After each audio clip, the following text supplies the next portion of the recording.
The Other Me is one of the weirdest movies I've ever seen, and I mean that in a different way than you might think. This is another Lawrence Brothers movie as well. I never knew there were so many DCOMs with them back in the day. The Other Me follows Andrew Lawrence as Will, a slacker kid who's not doing too well in science class, so he accidentally clones himself in an attempt to get a winning science project.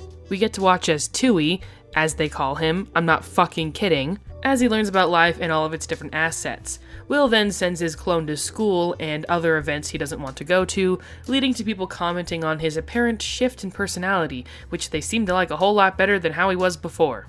There is a commentary on how society bogs down children to behave a certain way, which can cause them to act in a way that may be seen as inauthentic to their true selves. Tui, Bad Name and All, is an example of how Will could be if he wasn't constantly afraid of being judged or seen as quote-unquote not cool by his fellow peers. That is, assuming that his clone is an exact copy of him in every way and is only able to become his own person once he is created.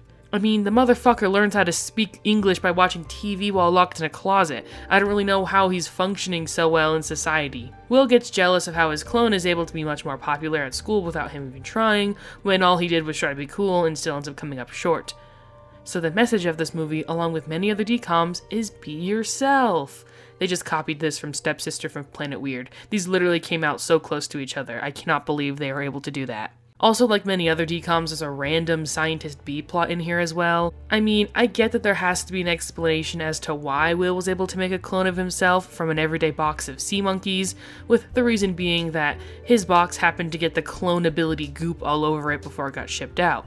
The sea monkey people are selling the sea monkeys as a front for their clone research, and once they find out their experiment has accidentally come true, they hunt down Will and his clone for further research. The movie ends with Tui possibly blipping out of existence if he doesn't drink some permanent corporeal form goop soon, so the two, with the help of their school friends, steal the permanent corporeal form goop from the scientists and get them arrested for stalking, I guess. I mean, that's a pretty decent reason they were stalking these two kids. And then, despite all the odds, they decide to keep the clone. That's really the weirdest part of the movie to me.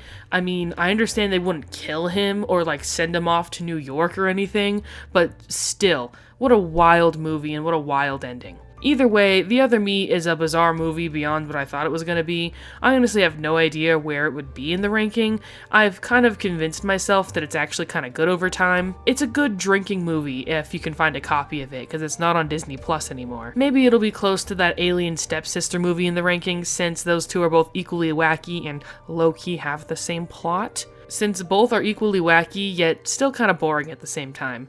There's just no originality there.